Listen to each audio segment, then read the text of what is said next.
paz do Senhor Jesus, povo ungido e santo. Que bom estar aqui com você mais uma vez em mais um episódio da nossa EBD Ágape. Eu sou Guilherme, pastor na Ágape, discípulo do apóstolo Eduardo, e estamos aqui mais uma vez para batermos esse papo, trocarmos essas experiências acerca da palavra de Deus. Temos mais episódios no nosso canal do YouTube, youtube.com/Ministério Apostólico HP. Você pode ir lá e acompanhar inclusive os outros episódios sobre o livro de Jeremias. Pois bem, hoje vamos iniciar a partir do capítulo 22. Capítulo 22, pegue sua Bíblia correndo, porque já vamos dar início à leitura da palavra de Deus. Antes disso, vamos orar. Senhor Jesus, nós te damos graças por este momento. Muito obrigado, Senhor, por tudo que o Senhor tem feito. Muito obrigado por mais um dia que o Senhor tem nos dado. Muito obrigado, Senhor, porque muitas coisas boas o Senhor tem feito, coisas maravilhosas. A tua mão continua estendida sobre nós e nós, Senhor Jesus, podemos mais uma vez nos debruçar sobre a tua palavra, nos debruçar, Senhor, sobre a fonte da vida, que é a tua palavra, o nosso Senhor Jesus Cristo, através do nosso amigo, o Espírito Santo. Muito obrigado, Senhor, porque o Senhor se entregou e hoje nós podemos ter intimidade contigo, porque o Espírito Santo está aqui. Muito obrigado, Senhor, que o Senhor venha trazendo entendimento e sabedoria a mim que ministro e a você, irmão que nos ouve. Em nome de Jesus, amém. Glória a Deus por isso.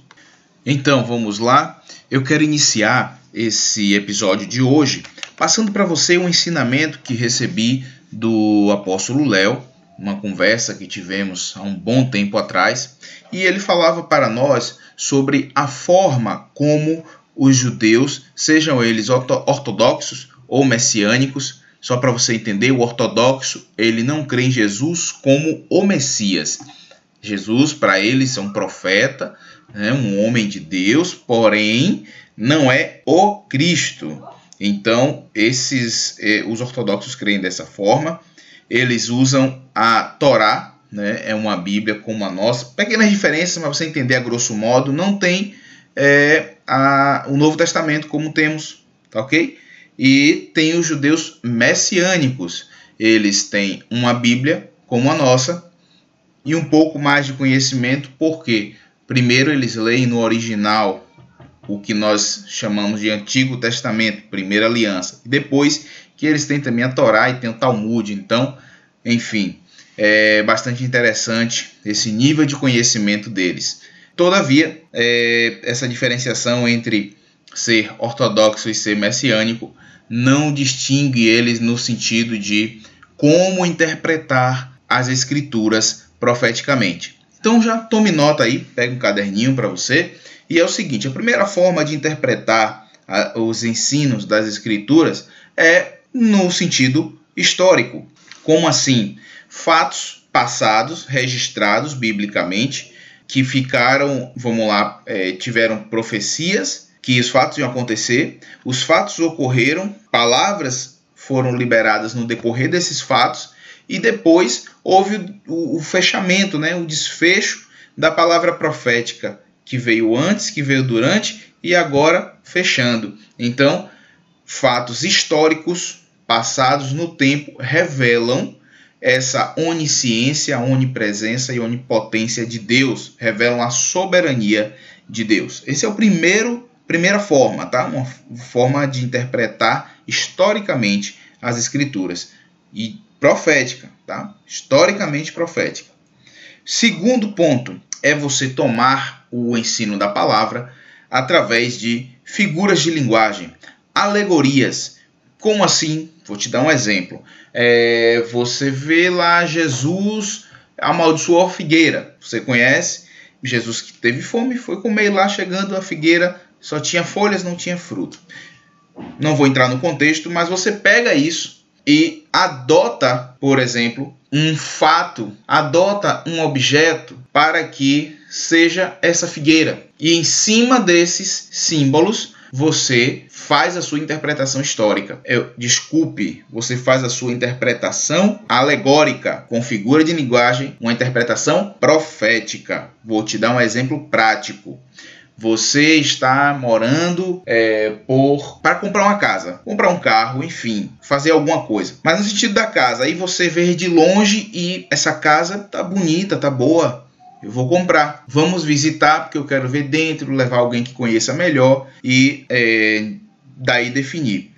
Só que quando você chega, pelo olhar de quem conhece tecnicamente, você começa a conhecer verdadeiramente que aquela casa, aquela edificação vai te dar trabalho, ela está cheia de problemas escondidos.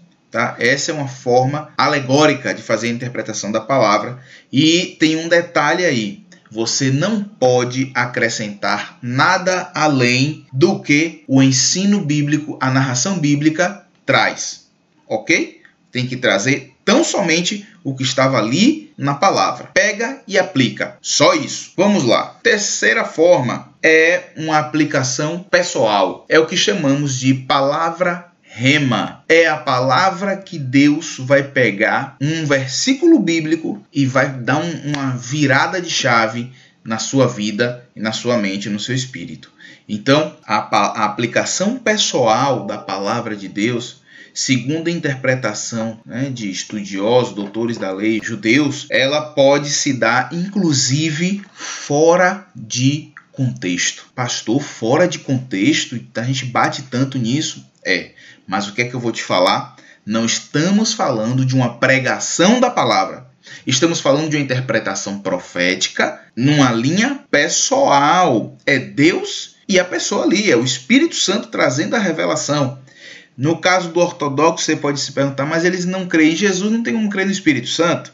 Sim, mas eles creem em algo chamado Espírito da criação, que é o Espírito Santo. Então, eles seguem o princípio básico. E, como lemos aqui no início de Jeremias, ele vela pela palavra dele e vai cumprir. Então, eles receberão o julgamento pela não confissão de Jesus, mas eles viverão colheitas dos princípios que eles seguem. Então, eles creem no Espírito da criação, que é esse Espírito que traz a revelação pessoal, que nós sabemos que é o Espírito Santo de Deus, que veio por intermédio do nosso Senhor Jesus Cristo, ok? Então vamos lá. Só dizendo algo para você. Você pode dar um testemunho da palavra rema, ok? Mas ela não pode servir de ensino para pessoas sobre a palavra de Deus. Por quê? Porque é uma experiência pessoal, ok? Vamos ter muito cuidado com isso, porque o que serve para mim, muito provavelmente não sirva para você. Vamos lá. Ponto 4. São os segredos. Tem uma palavra judaica que traduz, que é traduzida por segredos, mas eu não sei e não recordo muito bem quando o apóstolo Léo falou, mas tem a palavra. E traduzindo por outra palavra seria oráculos. Ou seja, são coisas que estão na Bíblia, não é palavra rema. Está na Bíblia, Deus ainda não revelou, e com o tempo ele vai trazendo para homens o entendimento acerca do que está escrito, acerca do segredo a ser revelado ali na palavra de Deus para a igreja, para a eclésia, em uma assembleia. Então já não é mais o contexto pessoal, é uma novidade de Deus acerca do conhecimento mais profundo da sua palavra, ok? De posse desse entendimento das 4 formas de interpretação profética da Escritura de Deus, abra a sua Bíblia no livro de Jeremias, no capítulo 22, e você vai entender por que eu estou trazendo esse entendimento nesse momento sobre formas de interpretação da palavra de Deus. Jeremias capítulo 22, vamos diretamente para o verso 13, dizendo assim a palavra de Deus: Ai daquele que edifica a sua casa com injustiça e os seus aposentos sem direito, que se serve do serviço do seu próximo sem paga e não lhe dá o salário do seu trabalho. Que diz: Edificarei para mim uma casa espaçosa e aposentos largos. E lhe abre janelas, e está forrada de cedro e pintada de vermelhão. Reinarás tu só porque te encerras em cedro? Acaso teu pai não comeu e bebeu e não exercitou o juízo e a justiça? Por isso tudo lhe sucedeu bem. Julgou a causa do aflito e do necessitado. Então lhe sucedeu bem. Porventura não é isto conhecer-me? Diz o Senhor. Essa palavra aqui fala de Jesus. Fala de Jesus e eu vou te dizer exatamente onde. E vá lá para a palavra do Senhor em Lucas, Evangelho de Jesus segundo Lucas. Abra aí sua Bíblia. Eu estou manuseando a minha aqui também. Lucas capítulo 3. Opa, já estava abrindo aqui, escorregou da minha mão. Lucas 3, versículo 11. Lucas 3, verso 11, diz assim a palavra do Senhor. Vamos para o 10. E a multidão o interrogava dizendo, que faremos, pois? Neste momento aqui, se tratava da pregação de João Batista, tá? Que faremos, pois? Verso 11. E respondendo ele, disse-lhes, quem tiver 2 túnicas, que reparta com o que não tem. Quem tiver alimentos, que faça da mesma maneira. E chegaram também os publicanos para serem batizados e disseram-lhe, mestre, que devemos fazer? E ele lhes disse, não peçais mais do que aquilo que vos está ordenado. E uns soldados o interrogaram também, dizendo, e nós, que faremos? E ele lhes disse, a ninguém trateis mal, nem defraudeis, e contentai-vos com o vosso soldo. João falando aqui para os publicanos, que eram em sua talvez totalidade, eu só não tenho a certeza, tá? Mas por isso eu digo talvez totalidade, cobradores de impostos. E eram homens que cobravam a mais do que era ordenado e defraudavam as pessoas. Por isso ele está dizendo aqui, não peçais mais do que aquilo que é ordenado. Existia uma lei para cobrar o imposto, mas eles excediam isso e ficavam para si. E os soldados, não trateis mal, não defraudeis e contentem-se com o soldo, com o pagamento militar que lhe é dado por aquela atividade. Ok? Lucas 3, 11. Agora vamos ao livro, a carta. Tiago 1, 27. Diz assim, a religião pura e imaculada para com Deus, o Pai, é esta: visitar os órfãos e as viúvas nas suas tribulações e guardar-se da corrupção do mundo. Pois bem, de repente Deus está falando com você nesse momento com a palavra rema, tomando esse verso 16 do capítulo 22 de Jeremias. Julgou a causa do aflito e do necessitado, então lhe sucedeu bem. Porventura não é isto conhecer-me, diz o Senhor. E eu estou trazendo para você o ensino de que isso é Jesus. Está aqui em Jeremias, Jesus Cristo sendo revelado. Por isso, eu prefiro não falar Antigo e Novo Testamento, e sim Primeira e Segunda Aliança. Porque, naturalmente, eu sei das minhas debilidades, tá, irmãos? De repente, para vocês, não soa mal falar Antigo e Novo Testamento. Mas eu não gosto porque eu quero trazer para minha mente que antes de Jesus não é algo que passou e ficou lá atrás. Antes de Jesus existe um fundamento. São a lei e os profetas que se cumpriram em Jesus. Só por isso eu prefiro tratar como Primeira e Segunda Aliança. Ok? Porque eles falam de Jesus, como você está vendo aqui. E aí a gente pode ver aqui no capítulo 23, a partir do verso 5, onde vai falar sobre outra palavra profética revelando Jesus Cristo. Eis que vem dias, diz o Senhor, em que levantarei a Davi um renovo justo, sendo rei reinarás e prosperará e praticará o juízo e a justiça na terra. E assim por diante, você vai ler até o verso 8 na sua casa. Aqui já cabe tanto o entendimento histórico quanto o entendimento, no caso, dos segredos. Por quê? Por que histórico? Porque houve esse momento de justiça, de um rei que trouxe justiça. Houve para esse povo. Houve um retorno desse povo para a terra da qual eles foram tirados.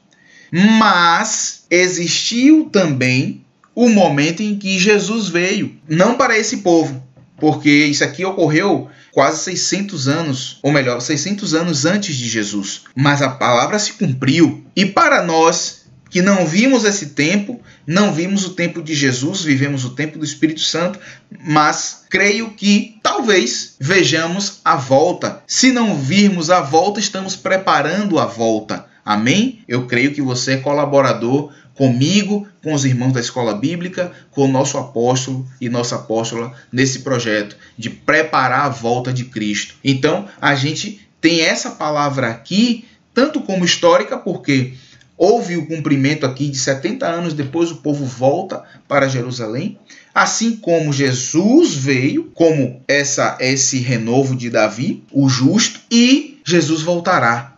Então, e será, o cumprimento final de todas essas palavras. E aí você vê em seguida, no verso 9, aonde a partir daqui a palavra vem de novo, Jeremias falando como Daniel, que não está aqui agora, não Daniel, o governador, mas Daniel de Marina, que é também colaborador aqui na EBD, e ele pontuou muito bem sobre o capítulo 14, aonde é denunciado as obras más, as obras do falso profeta. E aí vem aqui uma denúncia muito forte. E a partir do verso 21, eu gostaria de ler com você, porque tem algo bem interessante, que é o seguinte: não mandei os profetas, diz o Senhor. Todavia eles foram correndo, não lhes falei a eles, todavia eles profetizaram. Mas se estivessem no meu conselho, então fariam ouvir as minhas palavras ao meu povo. Deus está falando isso aqui porque eles se opuseram a Jeremias.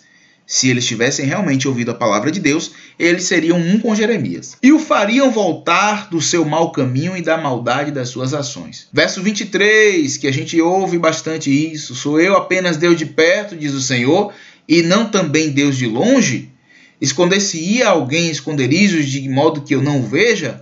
Diz o Senhor. Porventura, não encho eu os céus e a terra? Diz o Senhor. E aí vai seguindo, no verso 30, diz assim: portanto, eis que eu sou contra os profetas, diz o Senhor, que furtam as minhas palavras, cada um ao seu companheiro. Pois bem, tem um louvor conhecido, És Deus de perto e não de longe. Pois bem, esse louvor, quando a gente lê essa palavra, a gente vê que foi pego um verso usado, talvez até tenha sido uma palavra rema, mas quando ele vai para a música, ele deixa de ser rema e passa a ser algo como uma oração, algo como uma proclamação para a Assembleia. E aí a gente tem que ter cuidado, tá bom? Não deixe de cantar os louvores e tal. Temos que ter cuidado também com esse conhecimento, porque senão a gente fica tão crítico, que a gente acaba deixando de ser misericordioso, porque muitas vezes Deus sondou o coração dos irmãos e permitiu coisas acontecerem, e às vezes realmente ele está cantando ali uma palavra rema, ele está dando um grito ali de libertação. Então tenha essa balança, tá? Saiba o que está sendo dito, porém faça um filtro também pelo coração de Deus, um filtro com a misericórdia, porque só o ensino, só a cobrança acerca da retidão pela palavra de Deus mata. É isso que o texto diz. A letra mata, mas o Espírito vivifica. O Espírito vai te levar a ir além de simplesmente um entendimento de um contexto, do que historicamente se diz, do que ocorreu e tal. O Espírito vai te levar ao coração dos homens. E é isso que vai fazer com que a gente agregue, com que a gente faça a vontade do Pai. Amém?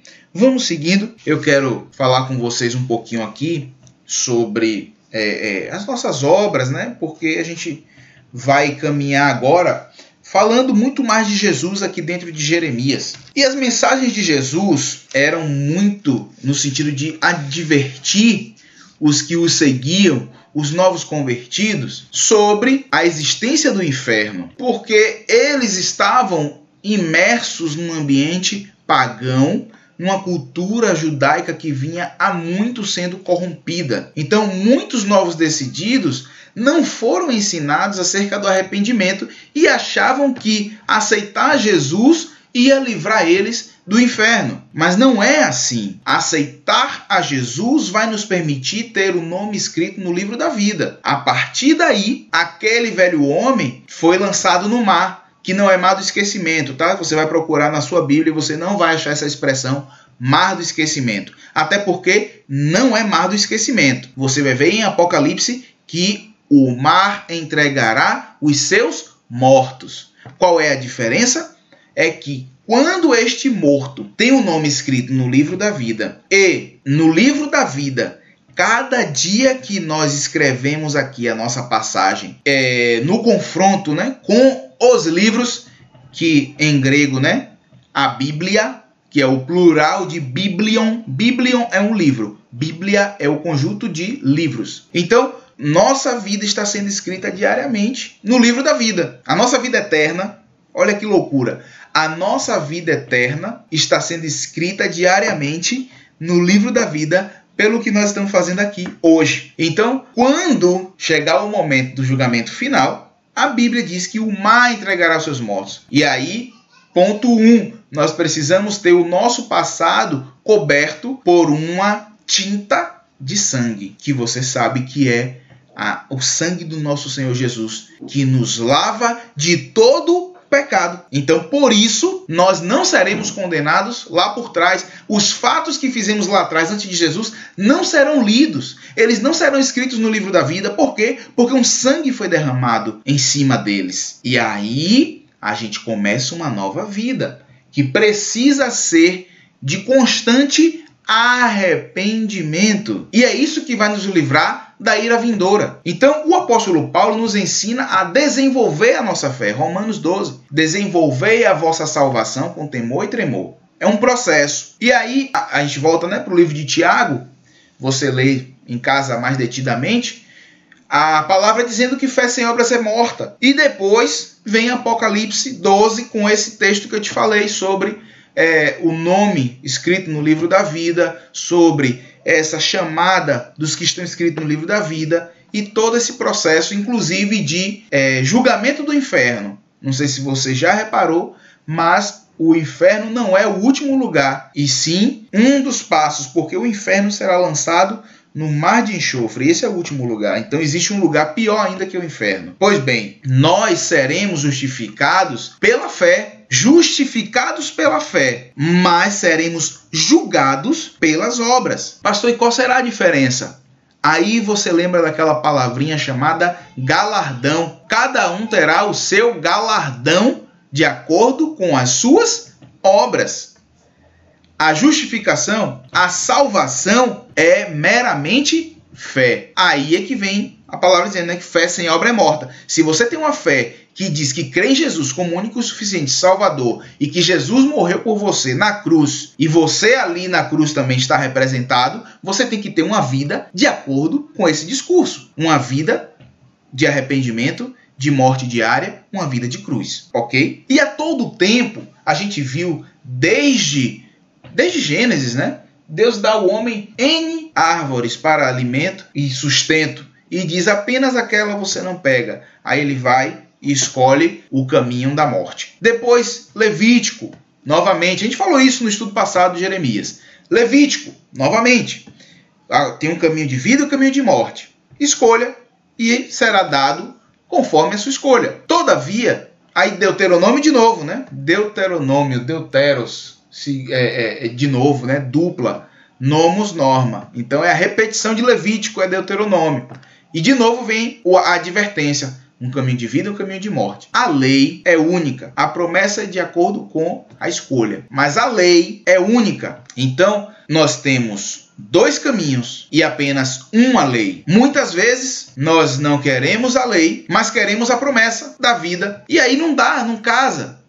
Muitas vezes, escolhemos o caminho de morte, mas queremos a promessa da vida. Não dá.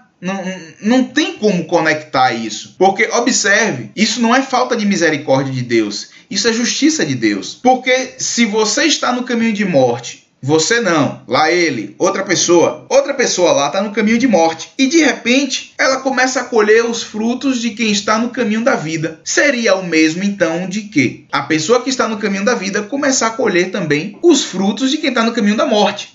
E isso não é justo. Você concorda comigo, não é? Pois bem, então, por isso, a lei de Deus não muda.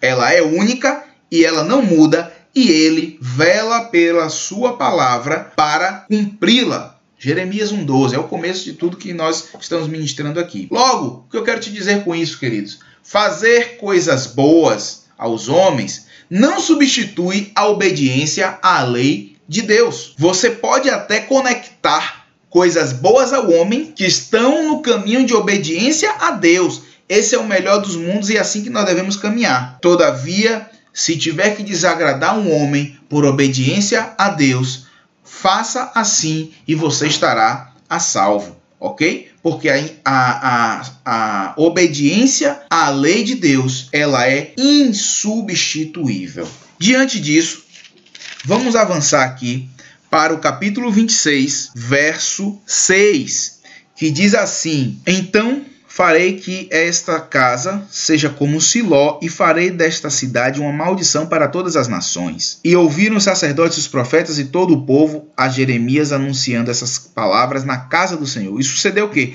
Acabando Jeremias de dizer tudo quanto o Senhor lhe havia ordenado que dissesse a todo o povo, pegaram neles os sacerdotes, os profetas e todo o povo, dizendo: certamente morrerás. E aí você pode ler aqui em seguida e você vai ter mais conhecimento do contexto. Para o que a gente quer ministrar, aqui é suficiente, que é o seguinte: Jesus se fez maldito por nós. Esse texto fala novamente de Jesus. Você vê que aqui, nesse momento historicamente, é uma palavra para Judá. E Jesus é esse fruto que saiu de Judá. A gente pode olhar, inclusive, na genealogia de Jesus, lá no Evangelho de Mateus. Vai ter um outro capítulo aqui que a gente vai voltar para falar de Jesus.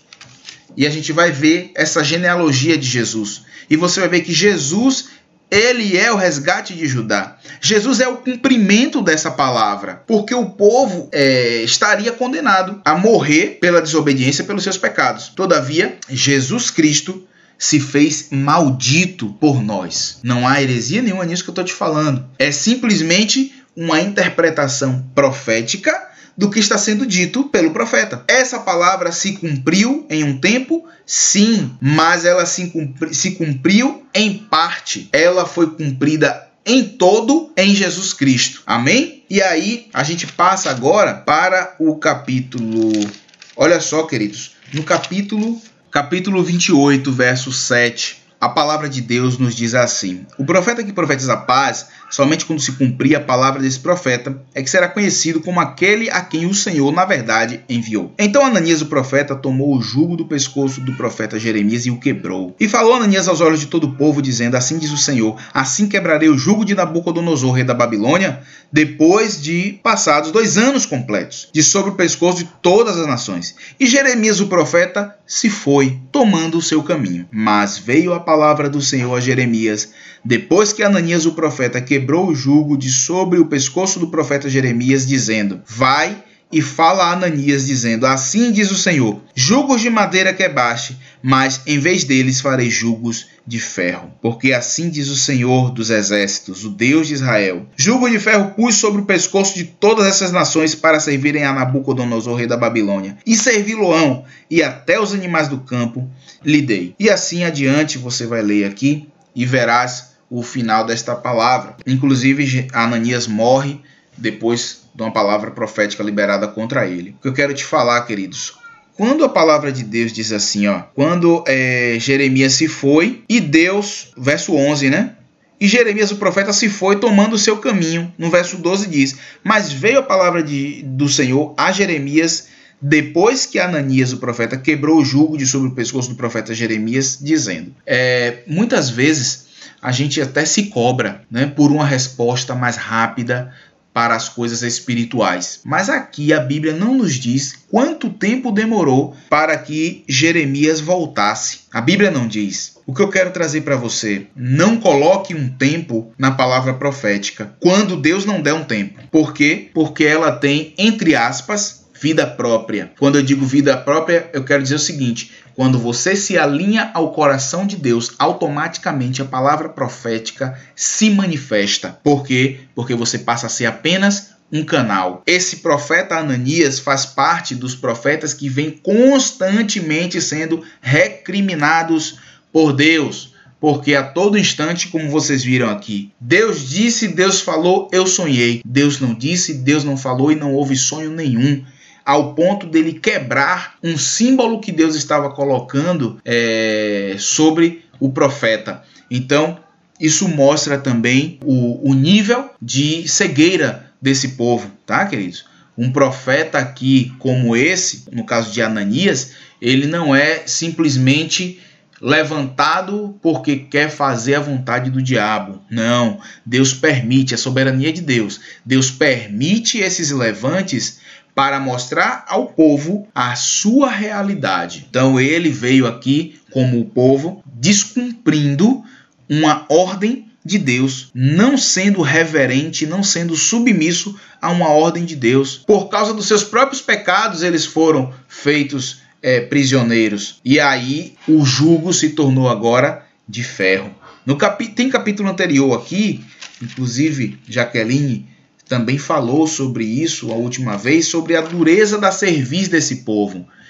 E eu tinha ensinado vocês, falando sobre o lombo, que o lombo é a parte da lombar, é a cintura, é onde vai o cinto. O cinto que Deus fala aqui em Jeremias que usou o profeta representando o povo de Deus.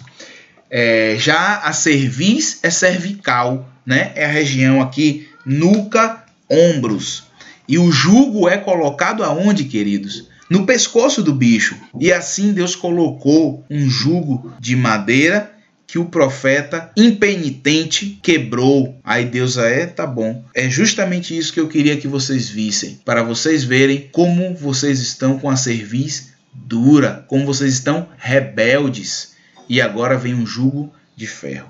Pois bem, esses profetas, no capítulo 29, Deus recrimina novamente. E isso é mensagem para nós, tá? Cuidado com os falsos profetas. E cuidado com as suas próprias emoções. Eu tomo conta das minhas emoções.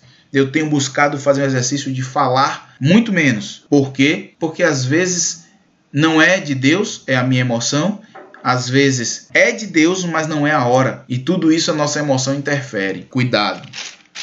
Pois bem, capítulo 31. Dá um pulão aí, capítulo 31, verso 29. Naqueles dias nunca mais dirão: os pais comeram uvas verdes, mas foram os dentes dos filhos que se embotaram. Ao contrário, cada um comerá pela sua iniquidade, e de todo homem que comer uvas verdes, os dentes se embotarão. Eis que vem dias, diz o Senhor, em que farei um concerto novo com a casa de Israel e com a casa de Judá. Não conforme o concerto que fiz com seus pais no dia em que os tomei pela mão para os tirar da terra do Egito, porquanto eles invalidaram o meu concerto, apesar de eu os haver desposado, diz o Senhor. Ou seja, Deus casou com esse povo.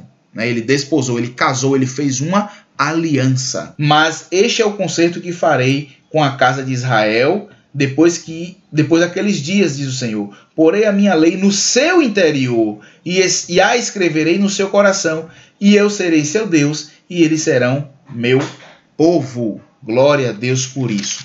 Queridos, primeiramente não tínhamos lei, não tínhamos uma lei, e o pecado da humanidade cresceu muito pelas pessoas não saberem o que era pecado. Lógico, a natureza já estava corrompida e aí só proliferou aquilo que já estava lá dentro, na sua essência. E aí Deus trouxe uma lei. Qual a função da lei? Dizer o que era pecado. E fez um resgate desse povo. E se aliançou e casou. E houve um processo da circuncisão e assim sucessivamente. Todavia, como ele diz aqui na sua palavra, houve todo um povo que invalidou este concerto. Quando Deus resgatou o seu povo, as 12 tribos do Egito, fazendo um concerto, fazendo aquele ritual como foi feito em Gênesis. Sacrifica o animal e este animal é que vai cobrir agora a sua vergonha. E o povo invalidou novamente esse concerto. Então, a lei de Deus geral para todos, que cobria a todos, já não estava mais servindo. E o juízo estava vindo sobre todos. Por quê? Porque era um descumprimento geral. Deus agora diz: Não mais os pais vão comer uva verde e os dentes dos filhos vão ficar embotados, vão ter o ginge. Não, agora cada um receberá a paga das suas ações. Como a gente vê lá, Tiago de novo, né? Tiago 4:17.